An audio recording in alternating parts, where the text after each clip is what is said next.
Recording. Hello, welcome to the Australian Poetry Hall of Fame on Thundercloud. Mum calls me James. Washed away the garbage, leaving rainbows after rain, but everybody, well actually nobody knows Mum wanted to call me once upon a time Christopher. But she didn't, so there you go.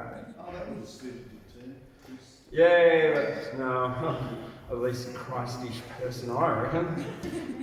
Just because I got a big beard, I'm a bit weird. Alright, so I've been a little bit playing around with, well, actually enjoying the poetry of Louisa Lawson.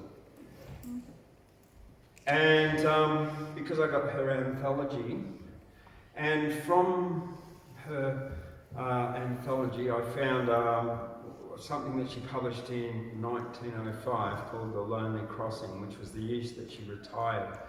And so this, which is what I'm going to be doing. But let's begin by, first of all, acknowledging the traditional custodians on which we broadcast tonight, the Banbai and Kamilaroi people.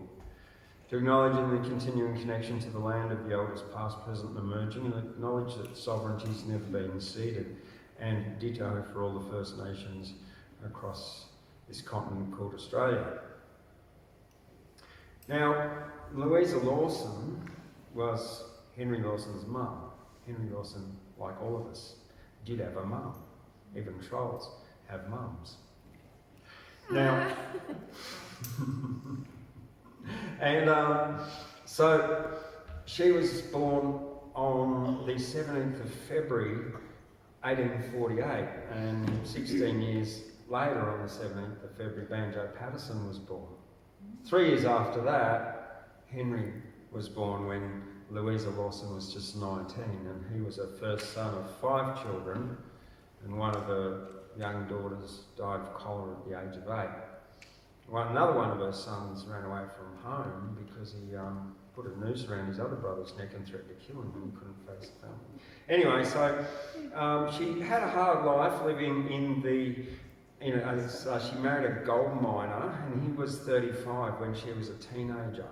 And so she lived with him until she was 35, and then she left him at 35 and went to Sydney, and it was quite uncommon for a woman to leave her husband at that time. Anyway, he died 2 years later. When she went to Sydney, she bought a publication in Merrickville, Pitt Street, the Republican, and then from there she started another publication called The Dawn, which was one of Australia's first feminist, it was more suffrage. It was about women's suffrage, getting women the vote, but it was also concerned with women's tough lot in life. And so, yeah, she had a pretty tough life, and I think that's reflected in one of her poems, A Woman's Love, which I commonly do. But this one, well, it's the first, so she published The Dawn from, 1888 to 1905, and then when she retired, she published this book of poems that she collected called The Lonely Crossing and Other Poems. And yeah, there's The Lonely Crossing. This is just amazing, really beautiful. A man on foot came down to the river, a silent man on the road alone, and dropped his swag with a chill-born shiver, and sat to rest on a wind-worn stone. He slid down to the long grass, bending his arms above as the resting do, and watched a snow-white chariot trending, its wind made way. Oh, the wedgewood blue. It sat in one of the fairest ladies, that the mind could mould in a crown of white. But close beside came a fiend from Hades, in a chariot black as the heart of night. The man he sighed as the fiend would clasp her, then smiled as the wind by wise decree decree. Her white steeds turned to the streets of jasper, and Satan drave to a sin-black sea. The wattles waved in their sweet reflection, in crystal fathoms responses made. The sunlight silted each soft inflection, and fretted with silver the shortening shade. A restless fish made the thin reeds shiver. A waking wind made the willows moan. But the resting man by the noon bright river lay dreaming in the long grass prone. Addendum. The bell bird called to its tardy lover. The grebe clouds all to the west had sped. But the river of death had a soul crossed over. The man with the swag on the bank was dead.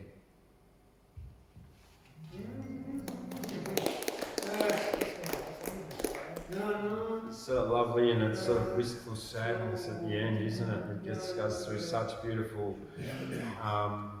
visions, and then finishes with that. That's a lovely way to die, I think. Yeah, stick me under a tree and let me rot and be eaten by ants. Well, I was not here last Wednesday because I was up at the bolo, and the reason I was up at the bolo on the 25th of January is because last week I got for Armidale Shire Regional Council in Guyra here an Australia Day Award for Arts, Drama and Creativity. Thank you. And I'm very humbled by that, but extremely grateful, and particularly for everybody that's here. And in my acceptance speech, I did mention all of you by name, so because you are what I'm here for. It's the poets. It's the poets past. It's the present. It's the future. It's the emerging poets. It's just poetry because words are just fun and awesome and stuff. Yeah. And stuff, yeah. Now, I didn't actually get to read out some of my stuff that I did back then, before, 2 weeks ago. But I've got two. They're kind of like Australia relevant. One of them, we are one of the richest countries in the world, so take some time to pause, stop, contemplate. Why complain when you live in a rich country, mate? With opportunities to reach your potential, taking self-responsibility is fundamental. No right to complain whenever you speak if you aren't trying to reach your peak. Harden up and eat a bag of cement. You're not a foodless refugee living in a tent. The wind blows on everyone, so falls the rain. Nobody wants to hear anybody complain. Why whinge when you're in a rich country, mate? Contemplate, self-regulate, and stop speaking hate. Yeah. And then there's this one. Now, I just want to point out that wherever you walk on this earth, you are soaked in the blood of historical atrocities, war and genocide. Tribal conflagration becomes a monstrosity, ego, fear and pride.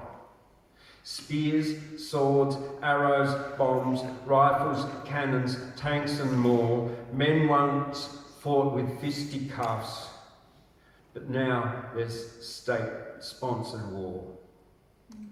With weapon manufacturers lobbying for gun sales to the state and profits for arms investors making money from killing and hate. Simple as that. So wherever you walk on this earth, you are soaked. The ground is soaked in the blood of historical atrocities, war and genocide.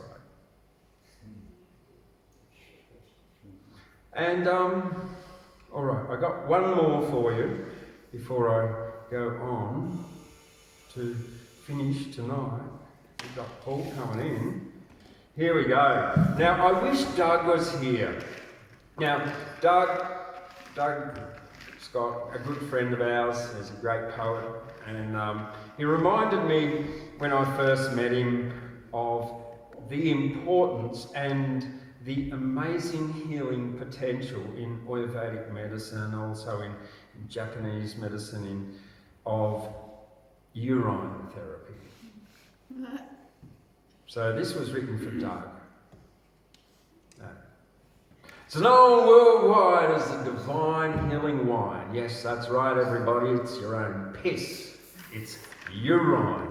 It's not contaminated. It's not what you think, diluted in some water. It doesn't really stink. You can wash your hair in it. Good for burns and skin. You can drink it, pee in a bath and jump right in. It's antibiotic and sterile. Helps improve your health. The divine healing wine of urine is everybody's wealth. One useful thing for urine, it softens skin on feet. It smells worse if you drink alcohol, smoke or eat meat. And if you don't believe me, then go and research this. You'll become a convert to daily drinking piss. Yeah. Urea in skin products can save a lot of money. Urine rubbed into your face is your own divine healing honey. Known around the world from ancient Egypt and through Asia. Once you're used to it, the taste will never faze you. Ew.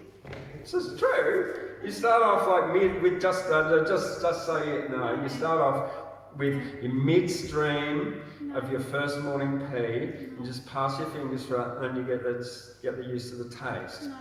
And it works homeopathically, and what it does, it signals to your kidneys what they are overproducing or underproducing, and helps your kidneys then achieve homeostasis, which is balance. And yeah, so there you go. Amazing stuff. It ties a little bit with the first one too, because it also makes gunpowder. Gunpowder, yeah, urea, yeah, absolutely. You know, they in some places, like they usually use cow pee or horse pee for your makeup. Yeah, but yeah. All right, well, that's it. I would like to now. Thank you, Travis. No worries. Yeah. It's best if you drink your own though, right? Every morning when it's clear up, I drink the own. Yeah. Okay. All right. Well, now we've got a special guest here tonight. A man, a bush poet, a writer, all the way from, well, he's come up from Armidale, but he's come from Queensland. He's a bit of a traveller around about. But like that's a bit of a thing with people who do bush poetry. I think when you're out on your own and travelling and stuff, you get words in your head, and so these things need to be written and said. Yeah. All right. So John Watkins, welcome. Yeah, John.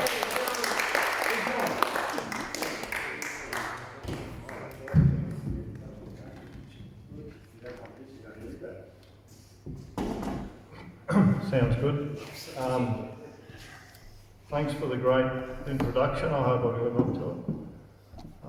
But yeah, I like a lot of Australia's poets of the past, and I can recite some of their poetry, but I also write some of my own. So with the time I've got, everyone's heard banjos and others, so I'd like to try and do a couple of my own.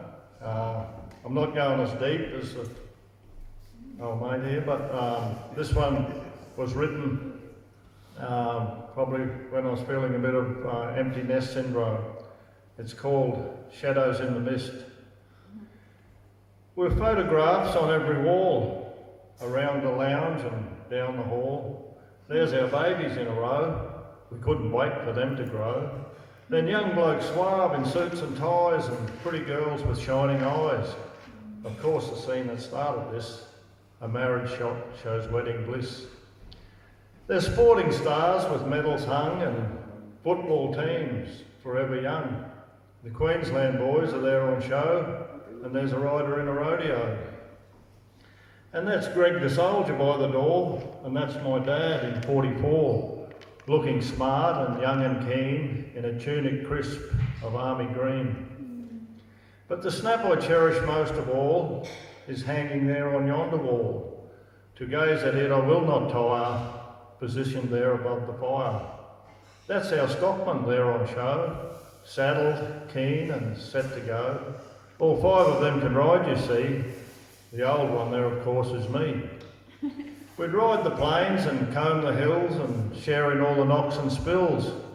And even though some days were hard, the cattle always made the yard. But none of them could I retain to muster cows from hill and plain. And without the kids it seems so strange when bringing weaners from the range. They've gone their way, and so they should, for independence, that is good. And even though some days it hurts, they're best away from mother's skirts. But winters can be cold round here. Now all are gone, I hold so dear. But there's always company by the hearth from the figures in the photograph. But the photograph is fading fast, a modern thing, not made to last. So when at them I pause to gaze, I see them through a misty haze. And to linger long makes me forlorn, for I can't believe the years have gone. What once were babes we hugged and kissed are now just shadows in the mist.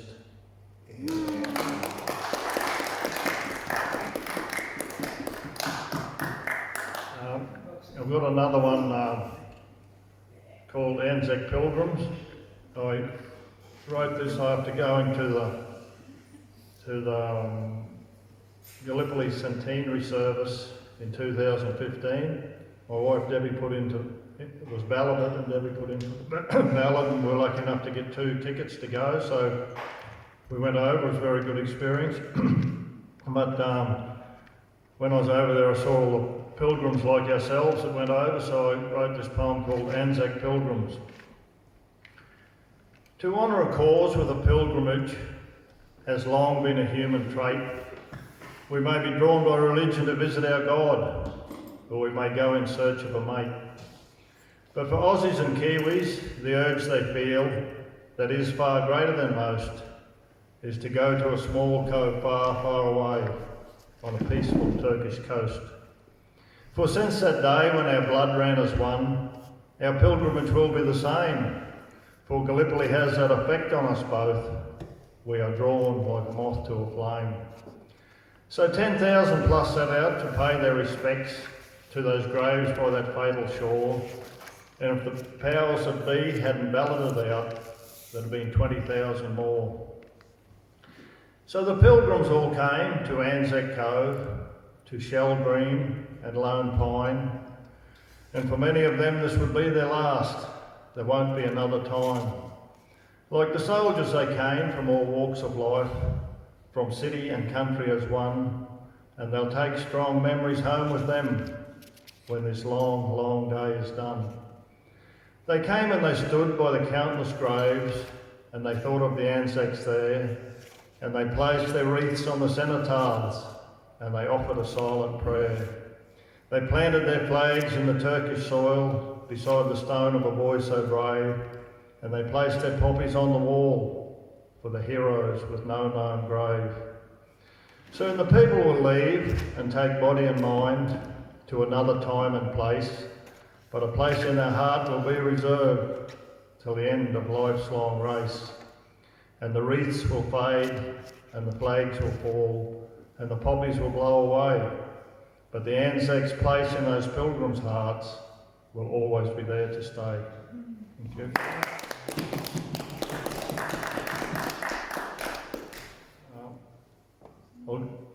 I'd like to go on to, not one of mine, but this is a little poem written a long time ago. There's a bit of history attached to it, I probably shouldn't go too deep into, but we think it was written about the Prout brothers who went looking for the land of plenty in inland Australia and never came back.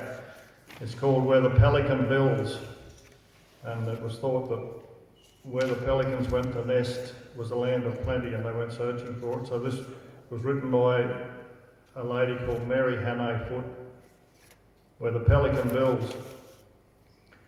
The horses were saddled, the rails were down, but the riders lingered still. One had a parting word to say, and one had a pipe to fill. Then they mounted, one with a grunted prayer, and one with a grief unguessed. We are going, they said as they rode away, where the pelican builds her nest.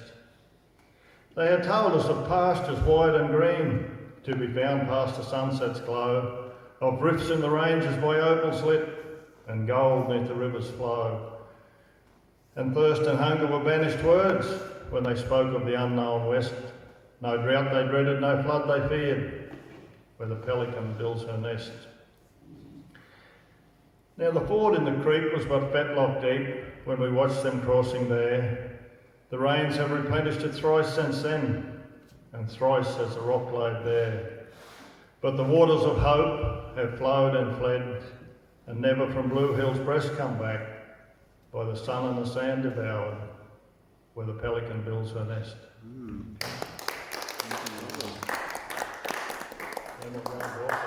Yeah, you can do another one. Yeah? He'll pull you up if you get to it. I'd like to do You're always welcome to come back later on tonight too. After another one of my favourite poets is Bruce Simpson. He was a bush poet like myself, but this one's called, and Bruce was known as the Packhorse Drover, and this is a poem titled The Packhorse Drover. Now the droving life is a life that's free on the unfenced routes of the backcountry, and the packhorse plant is the place to be when they're bringing the store mobs over. And life is happy without a care, with the bush smells strong in the balmy air, though a whiff of the cook would curl your hair in the camp of a packhorse drover. Now the drover's bed is a couch to please on the stony ground mid the bogan fleas, with the mud that is up to the horse's knees when the wintry rains drift over.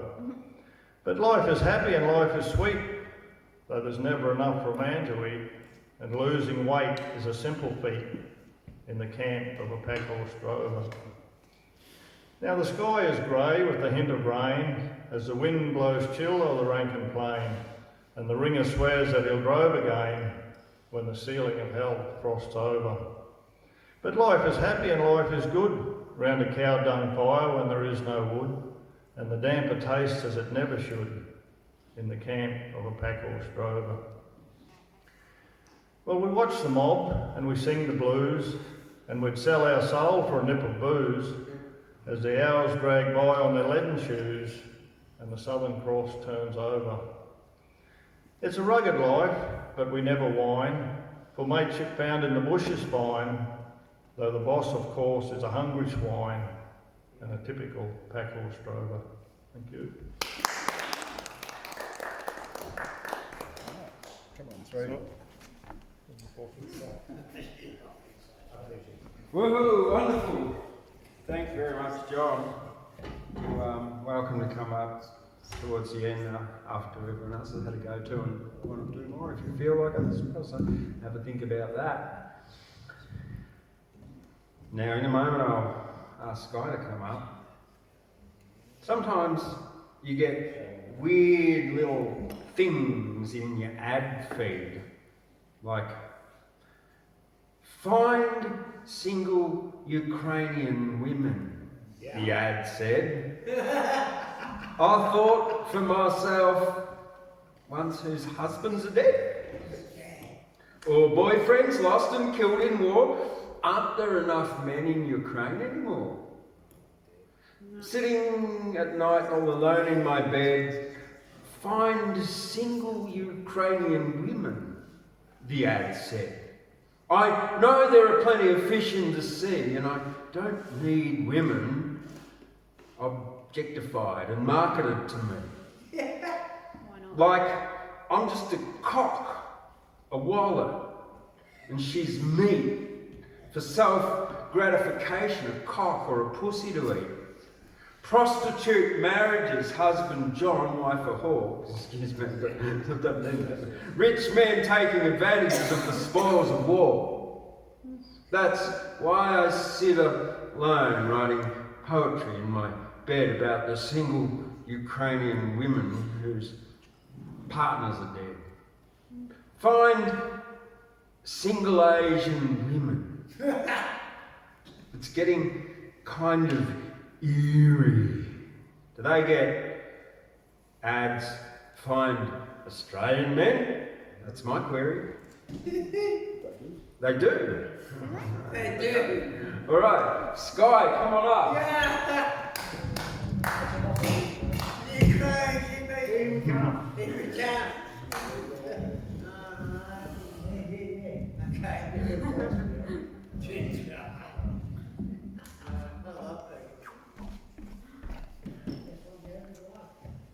Okay. Constant. Constant. At least constant of the prodding and the poking, of the teasing and the torment, uneasy of a yawn, a baiting, debating, siblings it may seem, but no, we are not. Second best to beasts, and beings better suited. Avoiding conversations, not knowing what I'm thinking, uninterested of knowing the things that make me tick, of the wonders in my head, the offerings of falsities, of fancies, of frills, to bed me or to head you, empty as I'm feeling, hollow, as taking care of me, is placed in my hands, and so it's where I'm headed. Heading the comfort of my cabin, and the sounds of sighs and sorrows, the sounds that's just for me. Yeah.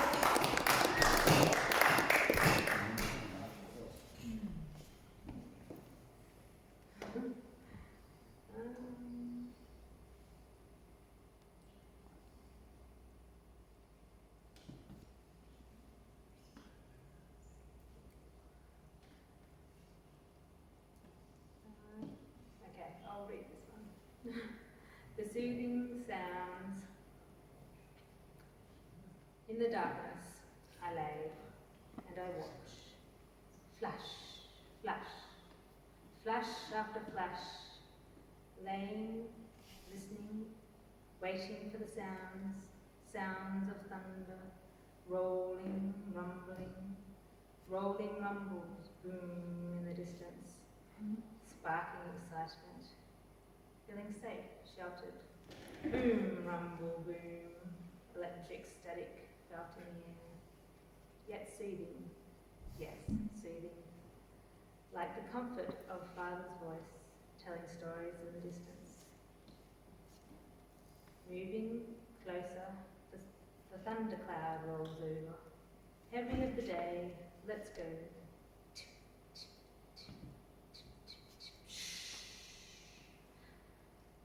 Exhilarating, fresh, wash clean of the sweat and the dirt and heaviness of the day.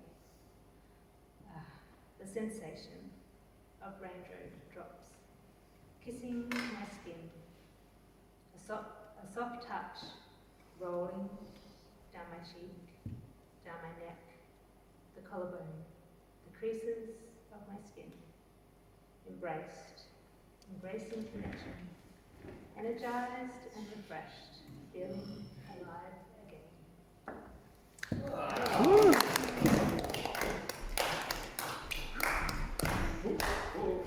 Thank you very much, Skye. That's fantastic. Wonderful, wonderful, wonderful. Nobody sees anything the same. All have different learnings and perspectives. To expect anyone else to think like you would be egoic and directive. Conservative or libertarian all have a time and place. We can learn the most from those with the most different face. Ashley, come on up.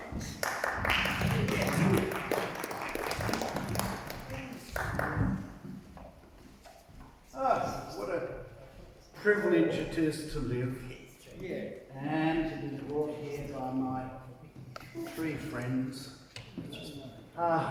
Hip hip hooray, hypothesis, implication, and parameter, or test. If you get used to me with these beautiful prongs, you can think of them as hip or hit. Hypothesis is that life is complex and dreams lead us to thoughts about the complex. The implications of that are that we have to learn to weigh our dreams in balance and keep them in balance. And the parameters of that, particularly my French friends always say to me, are endless. I don't know about that, but if you live in Paris and you've fed it off, I suppose it's a romantic world. While I was waiting to stand, I wrote some thoughts. Come on, said the shadow. Lights out, and they did. Words of wisdom. Will any words do? I wanted to ask John, where did Bruce Simpson hail from? I think might be just inland from Mackay somewhere. Mackay. Yeah, very distinctive region, isn't it? I like the way how your poem about your family image ended on mist, and for me, mist, as in double S-E-D. Whether you meant that or not, it comes across so. Words are responsible, words carry life and death. Words leave silence, they join the joining, songs go to them, chants go beyond them. But the word stars, stars are. Word stars, stars. Oh, stars, stars, stars. Well, I'll pick a poem of Anne's by serendipitousness. Anne Edgeworth was quite a character. I don't know if her picture comes up on the screen there, but she had a wonderful presence and visage, I think. Strange mixture of pride that was justified and articulateness that was always worked at and always interesting. So, what have I been reading before I read Dear Old Anne? I think I've stood here over 2 years or so with this book previously. The Burning Secret, stories by Stefan Zweig. Between the First and Second World War, he was probably the most popular writer in the span of the world. The Soviets liked him, all the Western systems pushed his works, and he's a unique writer still. In the Burning Secret collection, there's a story called Amok, which Joseph Conrad didn't write, but he could have. And it ends with the words, I read the cursory lines, then I could see suddenly staring at me, once again from behind the sheet of newsprint, the moon-white continents with the glinting spectacles, ghost-like opposite me. Someone appears on the deck and tells him a story of a muck.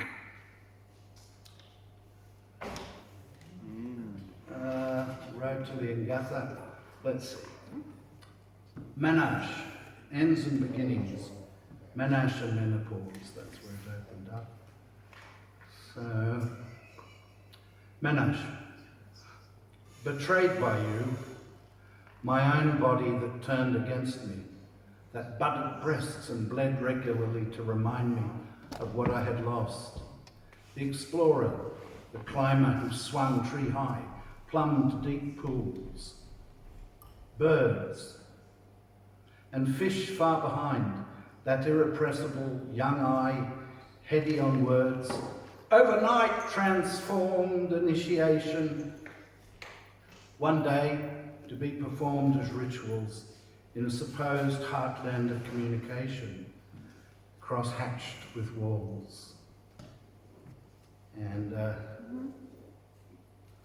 it's interesting how she isolates in the printing of this poem the word birds and the word initiation, to stress all the imagery of change and transition in all things.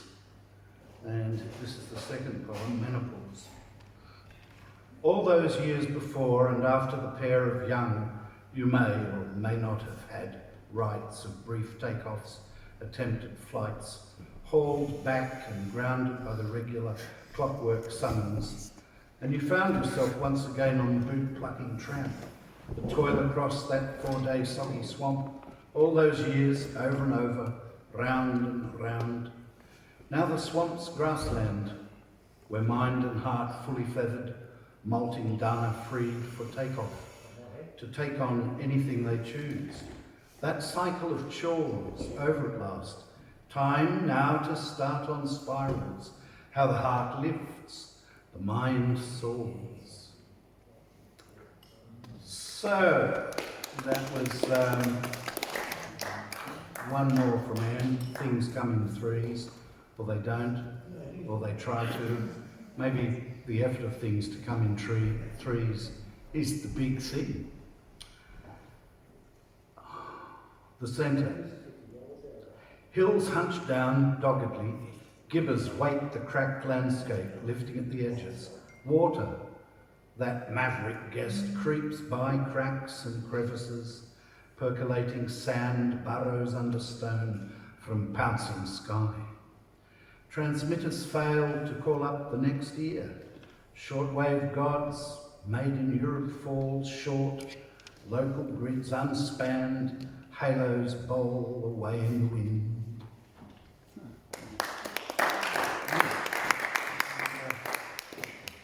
Had things been a little different, I think she would have been a really major poet. She was a major human being, whatever that may be. Oh, here's the song. In valleys green and still, where lovers wander me, they hear from over hill a music playing.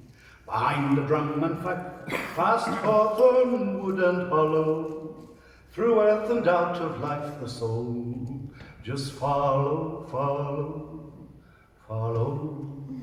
The soldiers is the trade in any wind or weather, steals the heart of maid and man together, together.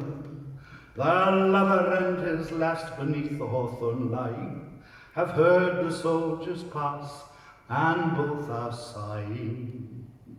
And down the distance they, with dying note and swelling, walk a resounding way to the still, still dwelling.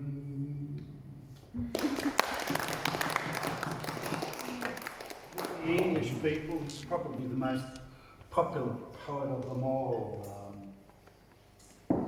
A. Houseman, who, besides all those romantic mitherings, would go to Venice and chase handsome boys up and down the canal. But we live in a world of complexity. I'll finish with a poem that John Masefield wrote.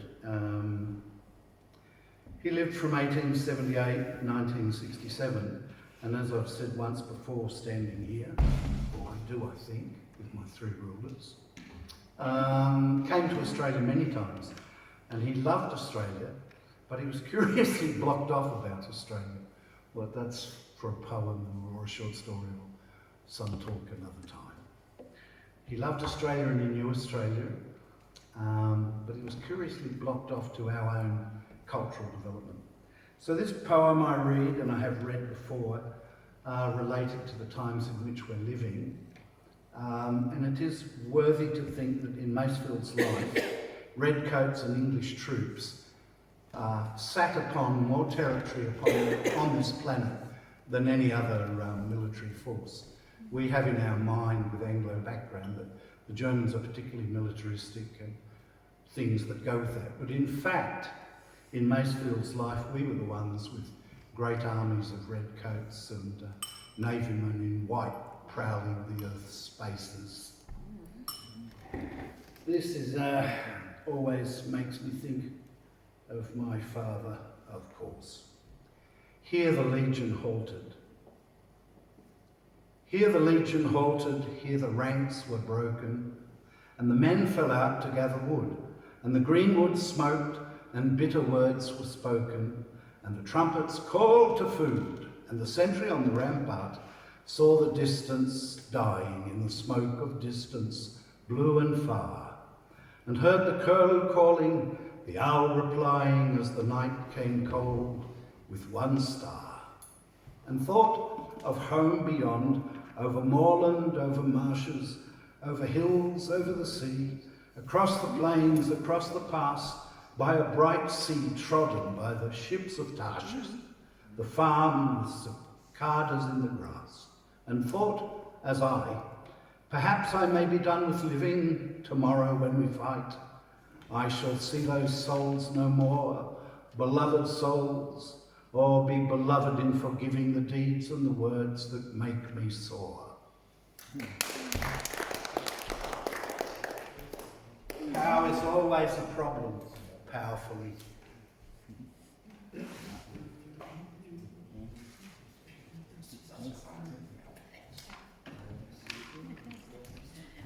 So yeah, just last week I had a birthday.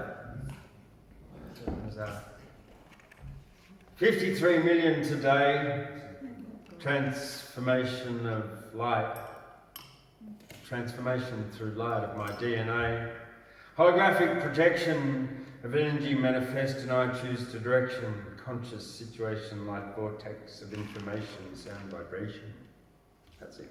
Yeah. There's a little one.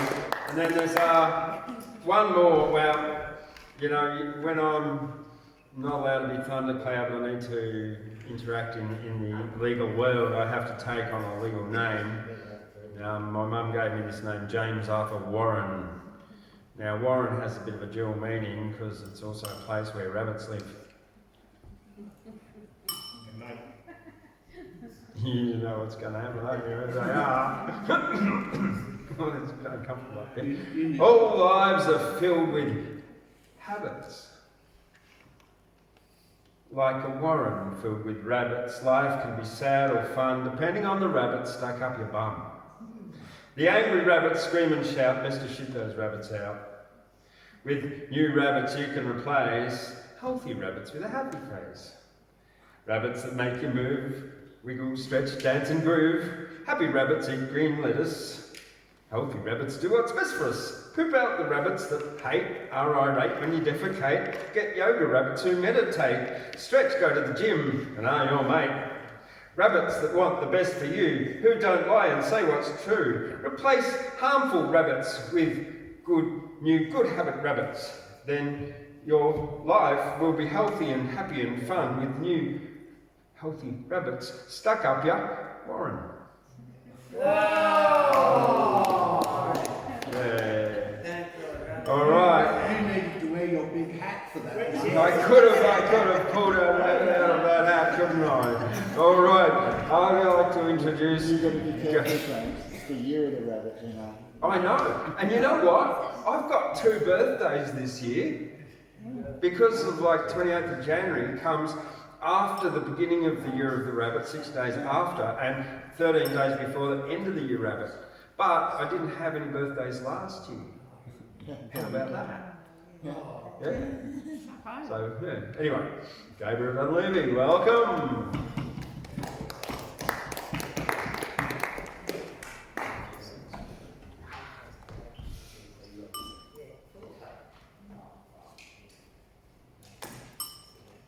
Two weeks ago, I borrowed from the reference section of the Australian Poetry Hall of Fame this book called the Penguin Anthology of Australian Poetry. I know a bit about British poetry, a tiny bit about American. I know next to nothing about Australian. And I also wanted to discover what bush poetry really was all about, how you knew bush poem or not. However, my heart sank when I realised that the editor of this Penguin Anthology of Australian Poetry was somebody I went to Cambridge with.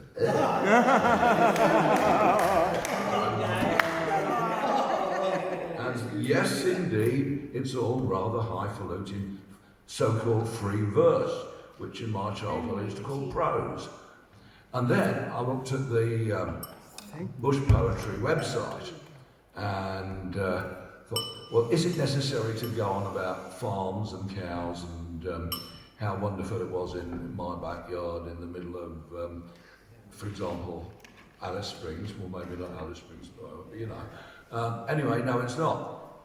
Quite categorical, like 10 Commandments. The website says, bush poetry, rhymes and scams. Well, if that's really true, and I don't know, then what we've got is a Berlin Wall, or some sort of wall, between this Australian poetry and bush poetry. Bush poetry was what I was brought up to call poetry.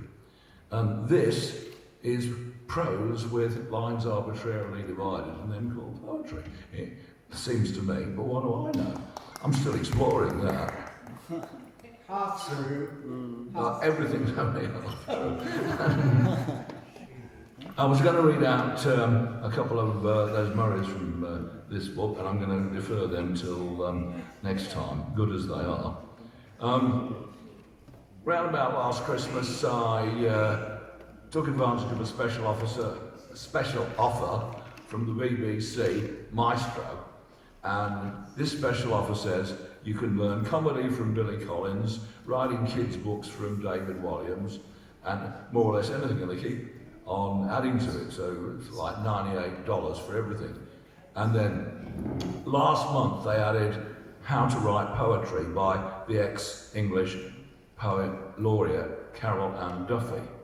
And it's really quite good, and I made some notes, and every week I will take one of them, so as not to bore you silly, but it is actually quite a good little course.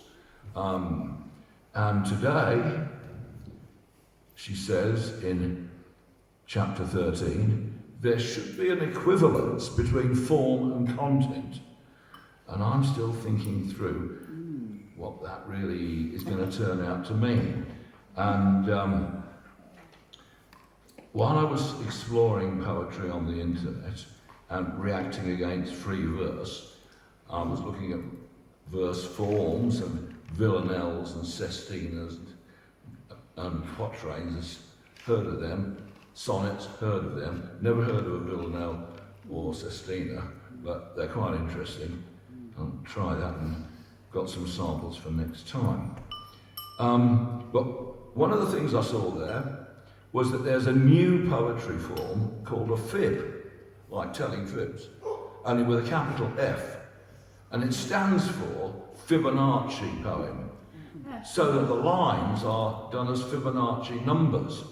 So line 1, 1 syllable, 2, 1 syllable, and then a Fibonacci number goes the previous two added together. So 1, 1, 2, 3, 3 and 2, 5, 5 and 3, 8, 8 and 5, 13, 13, 5, 21.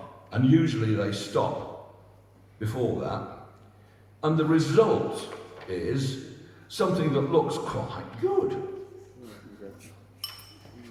And you don't have to do it going up and going down. You can start at the big line and come to the small line.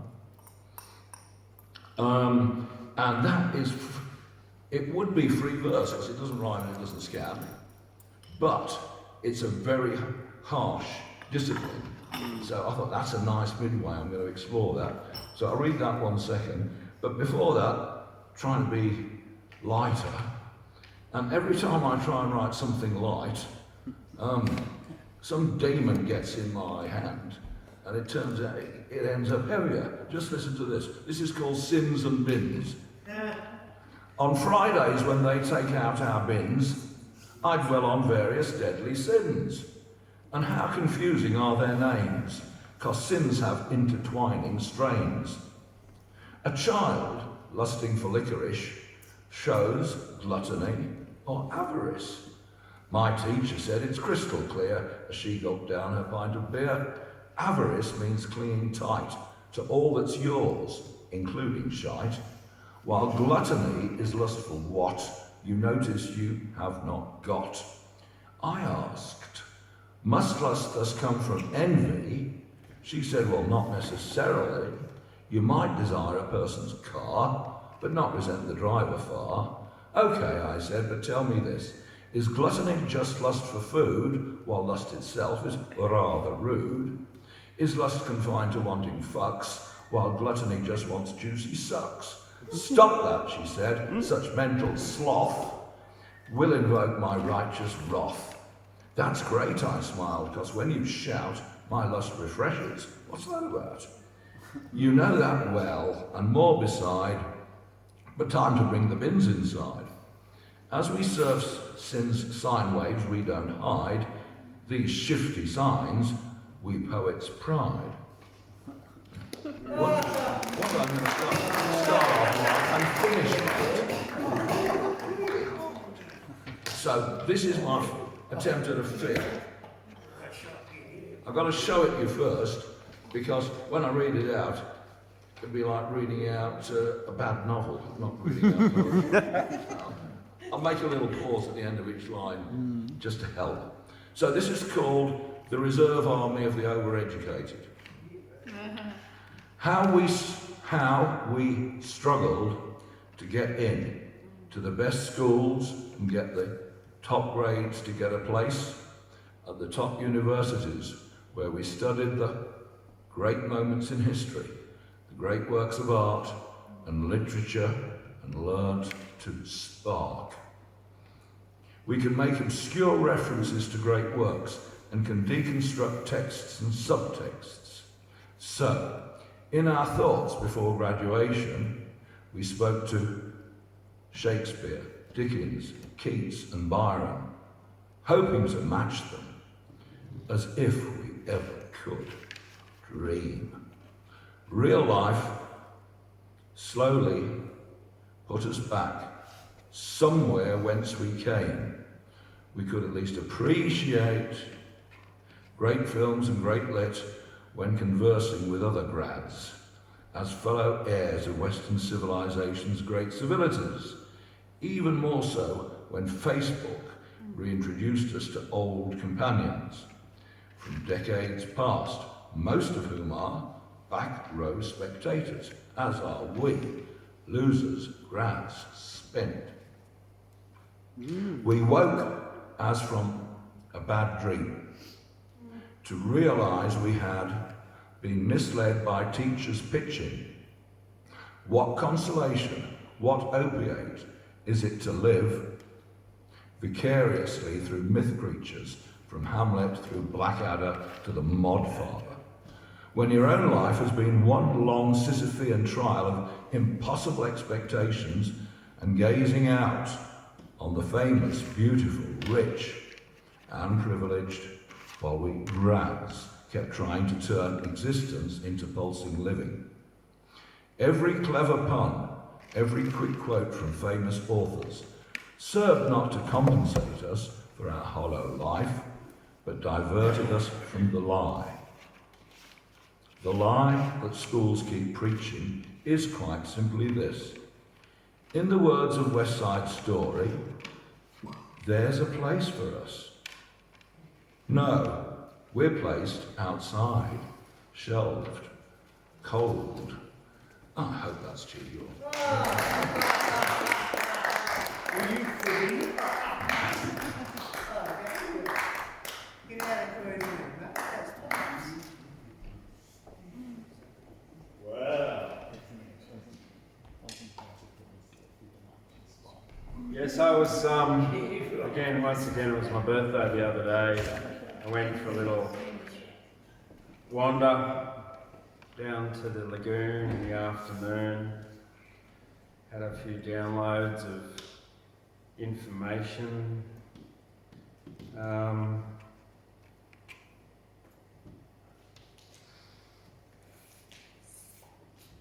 These are change your mind littlies. Is this a new poetry form too? Pretty much, yeah. They're just, well, see, Tuck Dumley calls them just shorts, and he might like put like 10 shorts up there, and I thought, no, I'm going to call them littlies. So change your mind littlies. Yeah, nice. We're all born wearing skin, light without, inner, light within. The clothes show off and hide the skin. Stop the light without. Stop the light within. Wow. That's one. Happy birthday to you and you and you and you and you and you and you and you. Every hour, minute, and second of the day, you and you and you and you and you and you, and this is true. If you've got a mind that's given you trouble, change your bloody mind and then there'll be no trouble. Exactly. Yeah. You change how you see it. It won't give you any trouble, will it?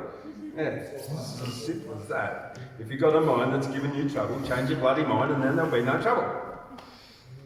If you're carrying a burden of shame, blame and hate, forget about others and just stand up straight. We come from dust, go back to dust, in between we grow and rust. In fear and hate we disintegrate, in love and gratitude we are immune and we rejuvenate. If only some would self-regulate before it's too late. I was once warned, pride is foolish, leaving one open to scorn. Change your mind, you'll have a better time. Humans and rabbits live by daily habits. Some habits serve, but everybody gets what they deserve. There's a choice between get up and go, choosing where your energy will flow, whether it's fast or slow, or if you'll do nothing, not go and just say no. Pains of the past can be wiped like an arse. Change how you feel and heal. Change your mind, littlies. That's it. All right, and I'd like to welcome up Saul. Get me bits, so just keep talking. Okay, well, all right, okay, well, all right, we got another one for you then. We got another one, all right. We better get the carrot. Yes, exactly. Here we go. Doesn't look like a carrot, but it's still brown. You just never know where it's been, do you? All right, this is the lame carrot. There once was a carrot that didn't taste great, and it was always left on the plate. It was limp and floppy, and nobody would have it. It was even rejected by a snowman and a rabbit. The lame carrot was tasteless and sad because no one wanted to eat a carrot that tasted bad. And he bagged the other vegetables, but they didn't care. They got eaten, and he was always left there. Until he got so rotten that one day he was tossed, but even the worms wouldn't eat him in the compost. They put him in a bird cage. He was rejected by the parrot.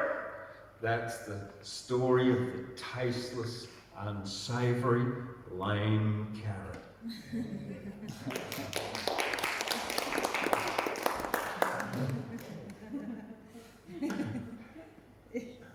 Yes, it's very lame. Floppy. It's flaccid.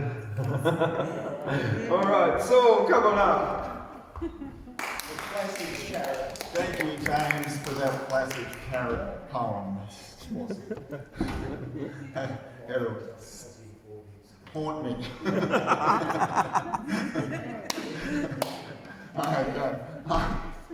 Yeah, look, I've got a couple I've sort of done before and stuff, but I think I might start with one that's a outside of the world one. For I think most people might have got this one read to them as a child. Edward Lee has always been sort of pretty entertaining for me, so this is the Owl and the Pussycat, just to get us into the lovely sort of thing going on. The Owl and the Pussycat went to sea in a beautiful pea green boat. They took some honey and plenty of money wrapped up in a £5 note. The Owl looked up to the stars above and sang to a small guitar. Oh lovely pussy, oh pussy my love, what a beautiful pussy you are. You are. What a beautiful pussy you are. That was a bad one. Pussy said to the Owl, you elegant fowl, how charmingly sweet you sing. Oh, let us be married, too long we have tarried, but what shall we do for a ring? They sailed away for a year and a day to the land where the bomb tree grows. And there in the wood a piggywig stood with a ring at the end of his nose. His nose, with a ring at the end of his nose. Dear pig, are you willing to sell for 1 shilling your ring? Said the pig, I will. So they took it away and were married the next day by the turkey who lives on the hill. They dined on mince and slices of quince, which they ate with a runcible spoon. And hand in hand on the edge of the sand, they danced by the light of the moon. The moon, the moon. They danced by the light of the moon.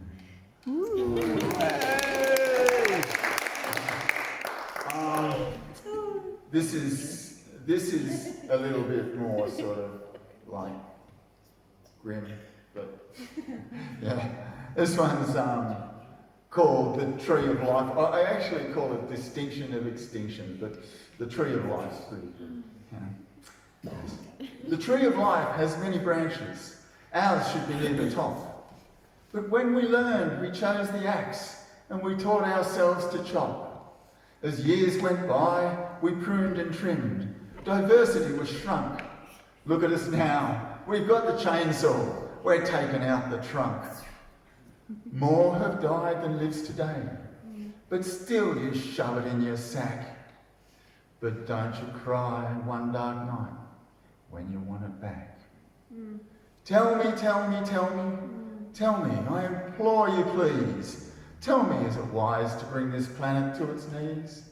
Driven to extinction by hunger, fear and lust. Please, let's not kill the future like we've killed in the past.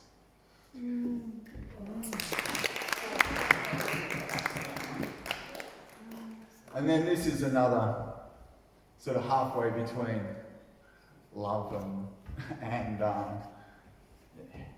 things. It's called This Is Not a Love Poem. This is not a love song. Yeah. I'll say it as song because it actually fits better. And it's actually a song, but I'm not going to sing it as a song. This is not a love song. This is not a love song. It's not about the springtime sunshine on my shoulders. This is not a love song. It's not about that blue-eyed girl. This is not a love song. It's not about swimming in the beach high summer. This is not a love song. It's not about that blue-eyed girl. This is not a love song. It's not about tumbling in those autumn leaves. This is not a love song. It's not about that blue-eyed girl. This is not a love song. It's not a winter kiss by an open fire. This is not a love song. It's not about that blue-eyed girl. This is not a love song as we know it. It's actually a call to arms. It seems like we choose to fuck it all up. De-evolution day by day. With our oily greed, destruction will proceed as we proceed to steal the future from our future seed. And that is why there is no place for a love song, I say. We've got to give all our love to our blue world, like I give my love to that blue-eyed girl. We've got to give all our love to our blue world, so I can love that blue-eyed girl.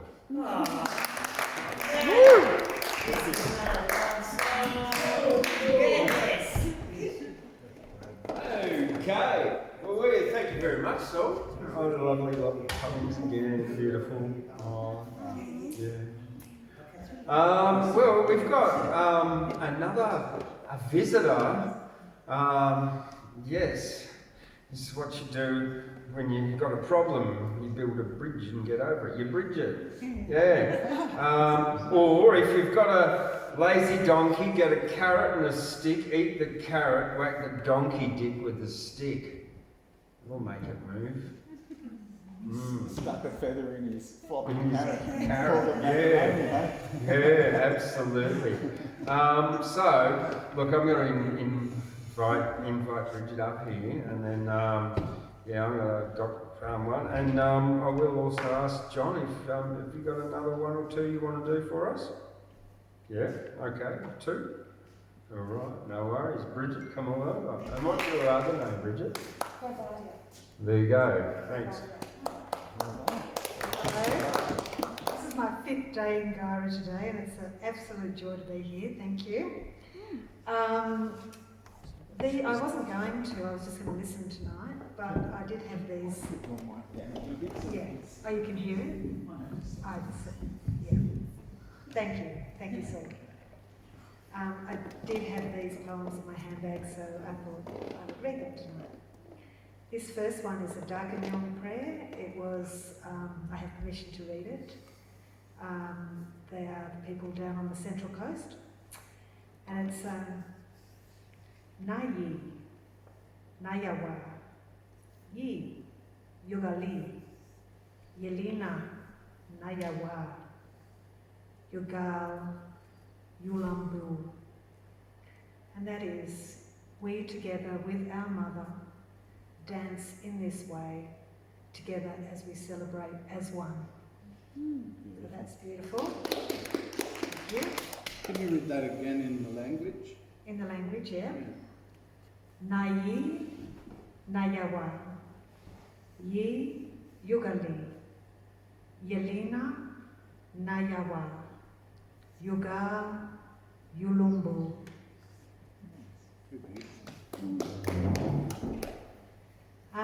The next one I've got is called All One Race, and it's by, I can never say her name properly, but Ujuru Nununkal. Ujuru Nununcle. Nununcle, thank you, Kath Walker. Okay. Black tribe, yellow tribe, red, white or brown, from where the sun jumps up to where it goes down, hares and pukka sahibs, demoiselles and squaws, all one family, so why make wars? They're not interested in Brumby runs. We don't hanker after midnight suns. I'm all for humankind, not colour jibes. I'm international and never mind tribes. Black, white or brown race, yellow race or red, from the torrid equator to the ice-field spread. Monsieurs and signors, lubras and fraus, all one family, so why family rows? We are not interested in their igloos, they're not mad about kangaroos.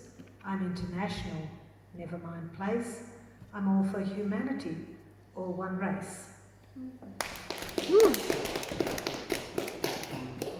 And this one is just one I've just had in my wallet for some time. Falling from the heavens. I was reminded of this one last night with all the heavy rain, and it came straight back to me. So, Falling from the heavens, I am the rain that seeps into the earth and transforms all into new growth.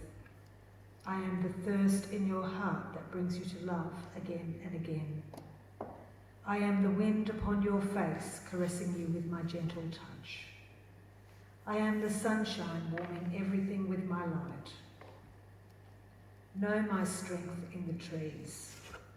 Know my support in the ground that you walk upon. Know my wisdom in the changing of the seasons, and my companionship in the face of the animals. I am free. I am the birds that sing the songs of joy. Know me in the stars that spark imagination. Through you my eyes see. Through you my heart feels. Through you I am whole eternally. I am one. I am you. I am divine. When you bow, I bow. When you smile, I smile. When you cry, I cry. When you love, I love. I am you, and you are divine. Love incarnated into the flesh, incarnated into the spirit, incarnated in fire, rising, rising, rising as a prayer, creating all that is. Thank you.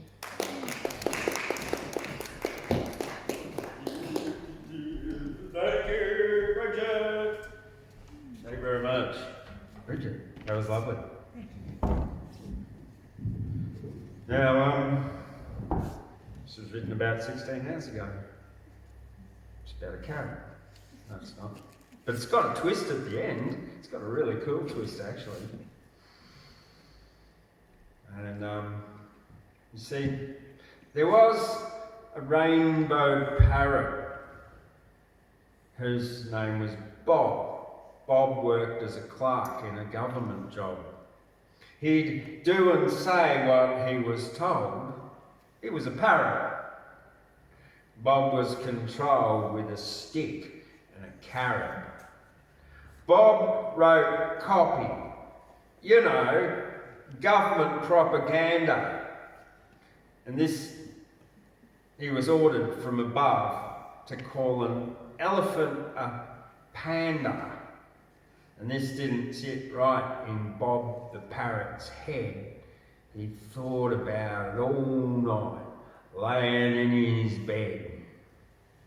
One day Bob questioned what he had to say, so the government reduced Bob's carrot pay. Like I'm waving this about. This made Bob resentful and he got into a rage. Then the government locked Bob in a cage. Bob was a parrot who wouldn't blindly obey. He thought for himself, so they locked him away.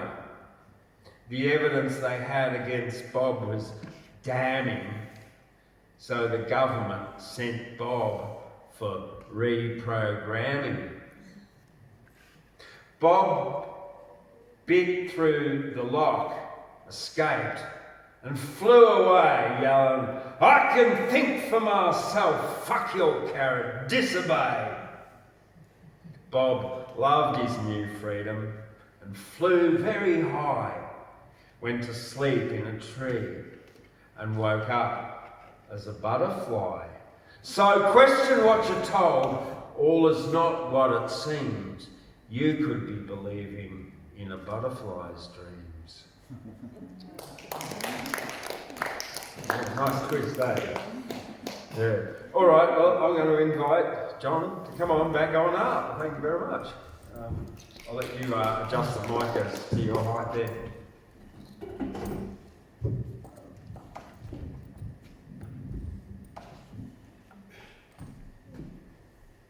Thank you, James.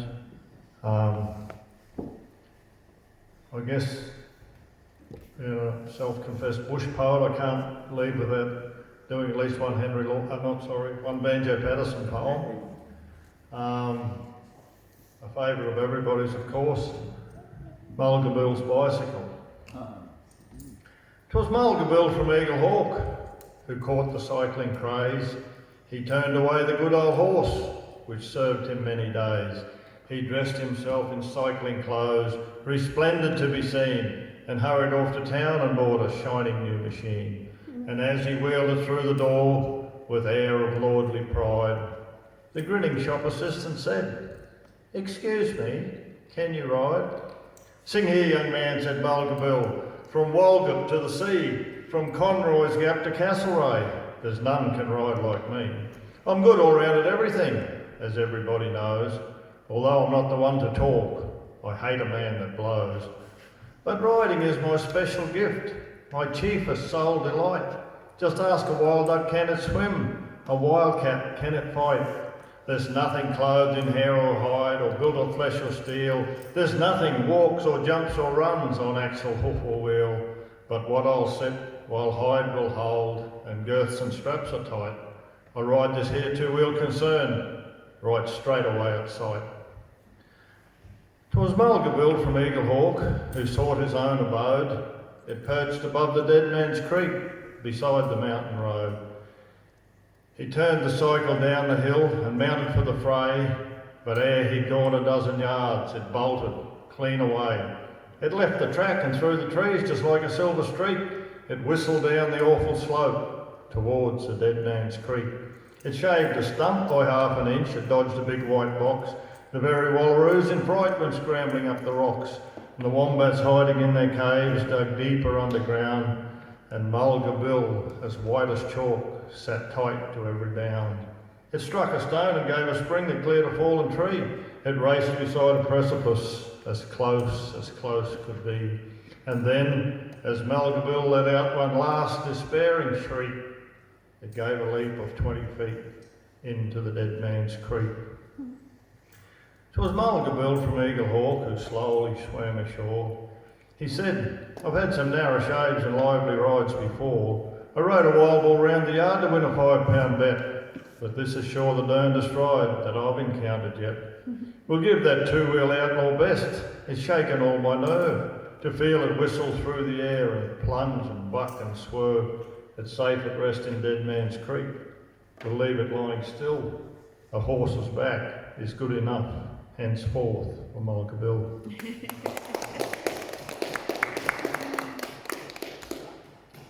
I think I'll do another one of my own poems. This one's about my dear brother, who was a fencing contractor, and he could never get people to work for him, so he'd get me to go and help him.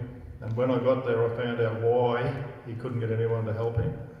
So, for obvious reasons, he got nicknamed Grizz. So this is called Fencing with Grizz. If you work